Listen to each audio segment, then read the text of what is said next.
అల్లూరి సీతారామరాజు జిల్లా జి మాడుగుల మండలం పాలమామిడి పంచాయతీ కోకిరాపల్లి ఘాట్ రోడ్డు రక్షణ గోడ శిథిలావస్థకు చేరుకుంటుంది.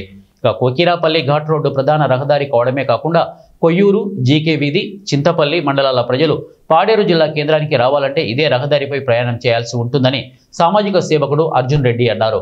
నిరంతరం రాజకీయ నాయకులు, ప్రభుత్వ అధికారులు ఇదే రహదారిపై ప్రయాణం చేస్తున్నప్పటికీ స్పందించడం లేదని స్పష్టంగా చేశారు.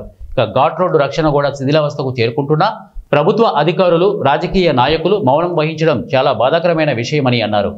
ఇక్కడ ఏదైనా పెద్ద ప్రమాదం జరిగిన తర్వాత, ప్రాణహాని జరిగిన తర్వాత అప్పుడు ప్రతి ఒక్కరికి, మేధావులకి, విద్యావంతులకి, ప్రభుత్వ అధికారులకి, అదేవిధంగా నాయకులకి అందరికి కూడా మానవత్వం పుట్టుకొస్తుంది.